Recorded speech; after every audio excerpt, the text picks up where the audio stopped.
The Porsche Panamera Turismo was launched in 2017 for space-conscious Porsche buyers.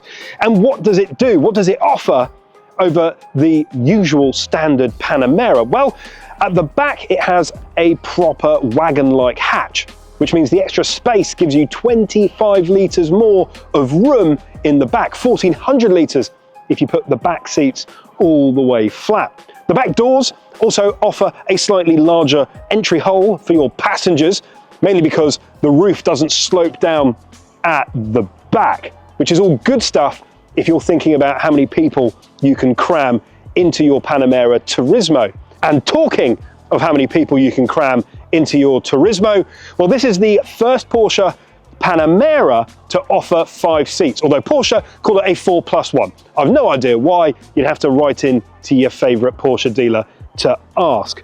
Overall, this particular model is a fantastic example of an e-hybrid, something we'll go through in more detail when we take this absolute beauty out on the road. It really is a fantastic piece of kit.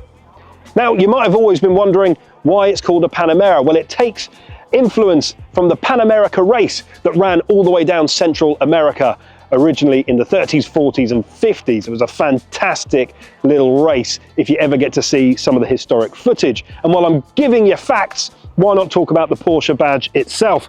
Well, you've got a horse in the middle that signifies strength, which is, you know, pretty apt given that these things are pretty brawny. You've got the antlers taken from the Württemberg coat of arms, which is the area of Germany that Porsche originated, including the colorings taken from the coat of arms as well. And just in case you forget that your Porsche is from Stuttgart, it has Stuttgart written on the crest itself. You've also got e-hybrid stamped on your front doors with a nice little lime green surround, just giving a subtle pop that you are driving something with a 17.9 kilowatt hour battery under the skin. What does that mean in real life? Well, first of all, you can charge it at home. You get just over 30 miles of electric range in pure form, and it adds 124-ish brake horsepower to the overall horsepower that V8 under the engine hood gives you. 4 litres of V8 plus 17.9 kilowatt hours of battery gives you over 600 horsepower and absolutely smashes you down the road. When you turn it on in the morning, the default mode is e-hybrid, so it doesn't wake your neighbours up. Of course, you can just change that in the settings, smash that V8 into life, and just annoy Pam and Susan next door. Now, I know what you want. You want a rev test. Well, lucky you, I'm going to give it to you. Rev test, please.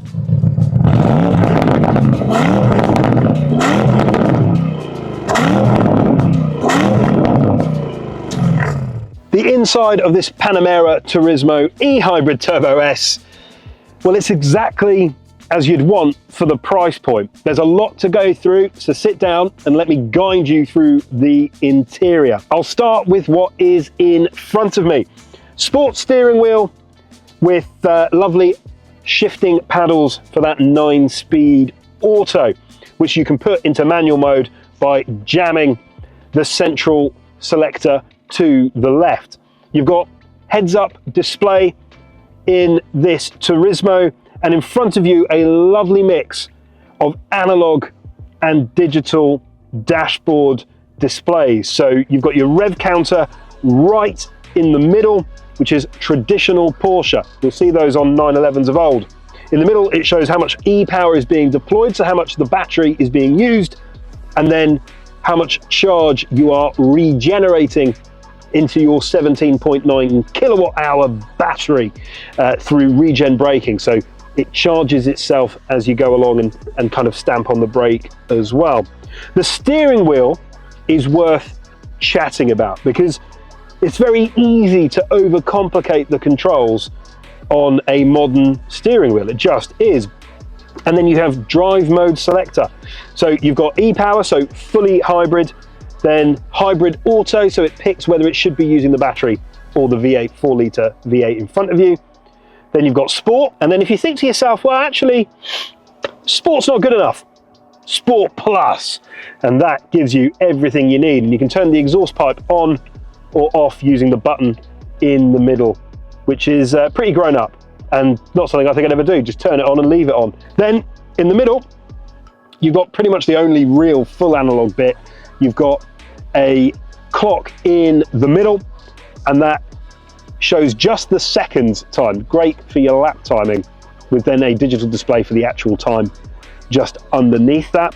And then the fantastically engineered infotainment system. So touchscreen, and it has everything you need. It's nice and responsive, so you've got your home screen that you can play around with depending what blocks or what widgets you want to see.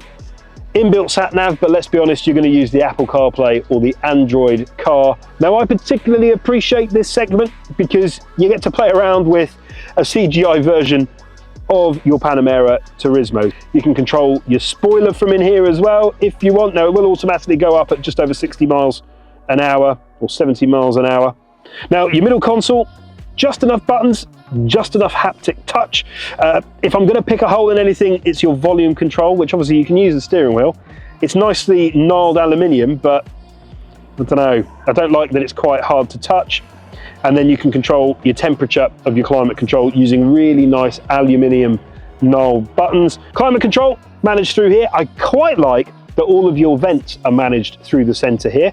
If you press a button, for example, it closes the vents and opens them again, which is a nice little touch. A little bit fiddly, maybe, but it's nice and it works, it's quick. The fact that it is nicely leather put together, you've got a little bit of kind of mahogany finish, or at least mahogany styling in here as well, that gives you that air of class. And then we have the seats. Now, this is a Turbo S. You imagine Porsche think you're going to be driving in a spirited fashion. You've got Turbo S in your headrest, but they are so comfortable. They kind of just wrap around your shoulders just enough. Now, I'm relatively wide, but it still hugs me nicely. And then in this particular Panamera Turismo Turbo S, you've got double pan roof, which you can open and close using these beautifully finished metal aluminium controls at the top. 2 cup holders, you and your passenger. And obviously, if you want to know more about cup holders, I've done a video on that before, so you can just click and have a look at that. But then I love the chrono button. Record the lap in a Porsche Panamera Turismo e-hybrid. Porsche don't forget where they come from. Porsche have proper motorsport history and legacy. They're Le Mans winners multiple times. Nice little weird thing, I guess. If you want to click your surround cameras, the button here does that. Weird. I mean, they obviously don't want to slam too many buttons in the center console, but it just feels a bit weird that it's up here, maybe so it doesn't distract you. Who knows? Now, there's over a dozen speakers in here, Bose speakers no less. Now, of course, the V8 4-litre is musical enough, but if you want to listen to something while you're driving around in e-power or hybrid mode, then at least you've got that option, because it will sound crystal clear. It's a beautiful sound system. But of course, this is a 4+1. So what's it like in the back row of seats? In the back, it is surprisingly roomy. You've got lots of headroom due to the fact that you don't have the sloping Panamera roof like you do on the non-Turismo versions. And the driving seat is in front of me, and there's plenty of room. This is my driving position. So lots and lots of room to do what you need to do with your legs. The seats are very similar, if not exactly the same, as the front passenger and the driver, which is nice. They're very comfortable and they do the job. They also have Turbo S written into the headrests. It's a nice little touch. Now, it is a 4+1. I did wonder why Porsche called it that, and then when you have a look at the middle seat, well, you can see why, because there isn't a full-size human person that's going to sit in there, let's be honest with each other. And because of the transmission tunnel in the middle, you're going to have to sit there legs akimbo, which is going to encroach on the 2 passengers either side. Let's take a bit of a deep dive into the boot of this Panamera Turismo. It is, of course, meant to be practical, and it is. So you've got 525 litres worth of space in the boot, demonstrated here by our camera equipment that's in the rear. We also have all the gubbins to charge the car. It doesn't have the world's biggest lip, so it's fairly easy to put stuff in the rear. And with the parcel shelf down, you can of course fill it full of stuff all the way up to the top, should you wish. So not only is it practical, it is also performance driven. So the two things can actually go hand in hand. Remember, I'm trying to convince you that it is a good value for money proposition. And I think it is. It does so much. Looking to buy your next car? At Big Motoring World, we have thousands, yes, thousands of cars across our forecourts because we're big on choice and we're big on what matters to you. Now, if you're looking to sell your car, we will give you a 7-day guaranteed valuation if you sell the car to bigwantsyourcar.com. This means when you send us a picture of your car, we don't chip you down on price like some others.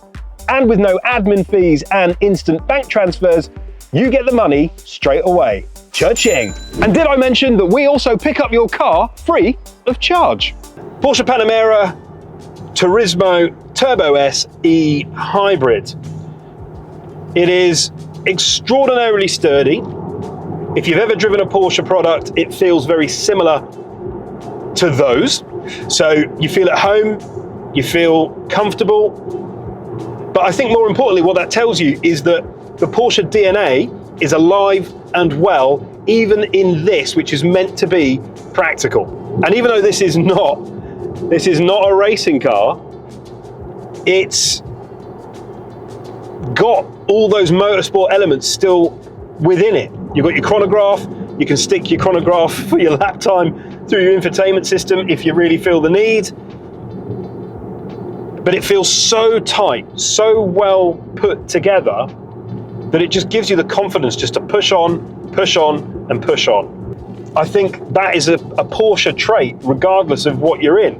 The cockpit itself, everything is within reach, everything makes sense.